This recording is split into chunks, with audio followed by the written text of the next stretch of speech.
CNG तो answer है pollution को हराने के लिए। जब सीएनजी ऑलरेडी मार्केट में है तो ईवी की क्या जरूरत। सीएनजी तो अफोर्डेबल भी है, तो कोई ईवी क्यों ही ले।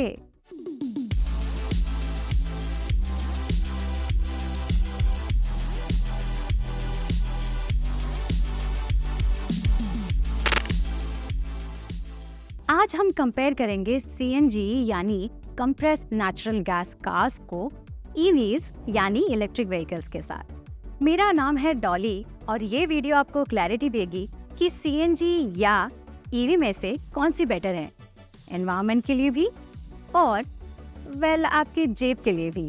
क्या बात है सर, क्या बात है सर, क्या बात है, ये बात है। अरे सर क्या बात है। कौन सी कार विनर होगी ये तो एंड तक पता चल ही जाएगा, बट शुरुआत हम करेंगे एक बहुत ही इंटरेस्टिंग फैक्ट के साथ। आपको लगता होगा कि ईवीज तो अभी आई है, अभी 2020s में, और शायद प्रॉपर्ली मार्केट में आने में 3-4 साल और लग जाए। बट डिड यू नो कि दुनिया की पहली ईवी एक्चुअली 1830s के अराउंड बनी थी। स्कॉटलैंड के इन्वेंटर थे रॉबर्ट एंडरसन, जिन्होंने first ever practical electric carriage बनाया था। बट वो स्केल नहीं कर पाई क्योंकि जो बैटरी उसमें यूज हुई थी वो नॉन रिचार्जेबल बैटरी थी। वहीं पर अगर हम एक सीएनजी कार की बात करें तो एक्सपेरिमेंट यहाँ भी 1800s के अराउंड शुरू हो गई थी। लेकिन इट वाज अराउंड 1901 जब हमें पहली प्रैक्टिकल सीएनजी टैक्सी का यूज देखने मिला सेंट लुइस नामक जगह में, जो कि मसूरी यूएसए में है। अब वापस प्रेजेंट में लौटकर ये देखते हैं कि सीएनजी कार्स और इलेक्ट्रिक कार्स की practical use cases, differences, pros and cons क्या है। कोई कहता है कि सीएनजी कार सस्ती है तो बेटर है, कोई कहता है ईवी शादी फ्यूचर।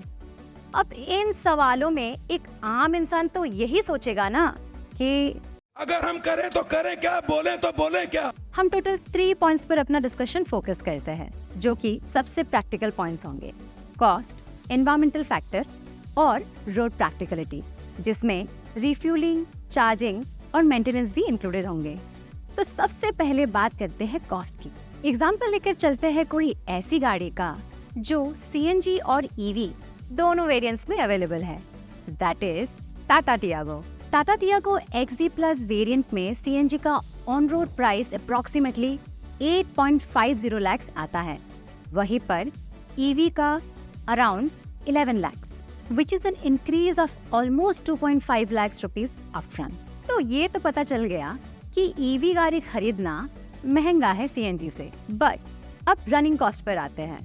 इस पार्ट के लिए भी हम कुछ चीजें सेम रखते हैं दोनों वेरिएंट्स के लिए, ताकि एक फेयर कंपैरिजन कर पाए। लेट्स अज्यूम दोनों कार अपने लाइफ टाइम में 1 लाख किलोमीटर चलती है, तो फ्यूलिंग कॉस्ट कितना आया। सीएनजी का प्रेजेंट प्राइस चल रहा है 75 रुपीज से लेकर 95 रुपीज तक पूरे देश भर। तो हम एक एवरेज लेकर चलते हैं, that is 85 rupees. Now 85 rupees में you can easily drive your CNG vehicle for around 26 kilometres.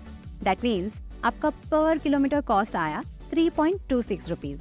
इसका मतलब 1 लाख किलोमीटर चलाने के लिए आपको अराउंड 3.26 लाख और देने होंगे, which brings up the total cost to 11.76 lakhs। वहीं पर अगर आप ईवी को घर पर चार्ज करते हैं, क्योंकि data suggests that the most common and daily way of charging your car is home charging, then आपको 1 यूनिट इलेक्ट्रिसिटी की कॉस्ट आई 7.5 रुपीज। कहीं पर 6 रुपीज है तो कहीं पर 8.5, कहीं पे 8 या कहीं 7। पर सभी सिचुएशंस को रफली रिप्रेजेंट करते हुए we are taking 7.5 rupees as our standard cost. अब Tiago EV 24 kilowatt की claim range is around 315 kilometers, but we will consider the practical range is 250 kilometers. अगर 250 kilometers जाने के लिए हमें 180 rupees लगे, तो per kilometer cost is around 0.72 rupees per kilometer. मतलब 1 lakh kilometers becomes 72,000 rupees, thus getting our total cost up to 11.72 lakh। तो देखा जाए तो मार्जिनली आपको ईवी कुछ 1000 रुपए सस्ती पड़ी। यहीं पर अगर कहीं सीएनजी का प्राइस ज्यादा है और इलेक्ट्रिसिटी का कम, तो डिफरेंस काफी बड़ा भी हो सकता है, स्पेशली अगर फेम 2 की सब्सिडीज भी कंसिडर करें। बट इस कंपैरिजन को सिंपल रखने के लिए इतना डिटेल में नहीं गए, पर फिर भी spoiler alert, EVs take the win. Now, let's come to the environment factor. CNG cars का main selling point was that it is better for environment. They are 15 to 27% lesser in emissions of greenhouse gases जब हम petrol या diesel से compare करते हैं। ये emission और भी सिग्निफिकेंटली कम हो सकता है अगर engine sources and efficiency better हो, जो कि व्हीकल टू व्हीकल डिपेंड करता है। बट एक चीज आप कोई नहीं बताता, there is something called as methane leakage. अगर सीएनजी के ट्रांसपोर्ट में 1% भी मीथेन लीकेज हुआ तो नेट ग्रीन हाउस एमिशंस 8.2 से 10% तक बढ़ जाता है, और अगर 5.5% मीथेन लीकेज हुआ तो वो सीएनजी के फायदे को कम्प्लीटली जीरो कर देता है। नाउ कमिंग टू ईवीज, सभी के मन में ये एक बहुत बड़ा मिथ है कि ईवीज क्लाइमेट को हार्म करती है, जैसे कि पेट्रोल, डीजल या सीएनजी कार्स करती है, क्योंकि इलेक्ट्रिसिटी कोल से जनरेट होती है, बैटरीज लिथियम से बनती है और जिसकी माइनिंग में बहुत पोल्यूशन होता है। तो क्या हुआ अगर टेल पाइप एमिशंस यानी जो गाड़ी चलाते हुए पोल्यूशन होता है वो जीरो है, क्या फायदा? बट ये सारे फैक्टर्स कंसिडर करने के बाद भी EVs are better for environment. ये हम नहीं कह रहे, बहुत बड़े रिसर्चर्स, साइंटिस्ट, इनोवेटर्स और एनवायरमेंटलिस्ट भी यही कह रहे हैं। ICCT यानी International Council of Clean Transportation भी यही कहता है। You can check out the entire study using the link in our description. अगर आप डिटेल में ये पूरा एनवायरमेंटल एनालिसिस चाहते हो EVs को लेकर, तो let us know in the comment section, we will make a video on that too. अब बात आती है प्रैक्टिकलिटी की, रिफ्यूलिंग या चार्जिंग। आज CNG कार्स के लिए पंप्स वाइडली अवेलेबल है, काफी इजीली मिल भी जाती है, बट बहुत देर तक आपको वेट करना पड़ता है, even if the refuelling time is only 5 minutes. वहीं पर अगर EV की बात करें तो आपको लगेगा कि चार्जर्स कहाँ है, कहाँ है, कहाँ है, और अगर बैटरी खत्म हो गई तो चार्ज कहाँ करे? तो वो प्रॉब्लम काफी सारे startups and companies already solve कर रहे हैं। टाटा पावर के चार्जर्स हर जगह है, गवर्नमेंट भी हर जगह चार्जर्स लगा रहे हैं। इवन स्टैटिक नाम का एक स्टार्टअप है जो अभी तक भारत में 7,000 से भी ज्यादा चार्जर्स लगा चुके हैं, एंड आप उन्हें बहुत इजीली लोकेट भी कर सकते हैं उनके ऐप के जरिए। इनफैक्ट चार्जिंग से लेकर एनालिटिक्स तक सारी चीजें अवेलेबल होती हैं उनके ऐप पर। जब हमारी भारत की कंपनीज, गवर्नमेंट एंड स्टार्टअप्स इतना बढ़िया काम कर रहे हैं तो हमें क्या टेंशन? और प्रैक्टिकल बात करें तो सबसे बड़ा फायदा एक EV की रिफ्यूलिंग या चार्जिंग में ये है कि आप उसे घर पर ही चार्ज कर सकते हो। हाँ भाई, मैक्सिमम लोग मैक्सिमम टाइम अपने घर पे ही चार्ज करते हैं। अब एक और पॉइंट कंसिडर करते हैं, बैटरी खराब हो गई तो सबसे पहली बात, बैटरी की 10 साल तक की भी वारंटी मैन्युफैक्चरर देते हैं, यानी बैटरी खराब हो गई तो फ्री ऑफ कॉस्ट रिप्लेसमेंट भी मिलेगा। बट मान लीजिए ऐसा नहीं होता और बैटरी खराब हो जाती है, तो भी you don't need to replace the entire battery at once. जैसे आपका कोई अप्लायंस 2-3 सेल्स पर चलता हो, टीवी का रिमोट या टॉय कार, उसमें अगर एक सेल खराब हो जाता है तो आप वो सेल रिप्लेस करते हो या तीनों चारों सेल्स रिप्लेस कर देते हो।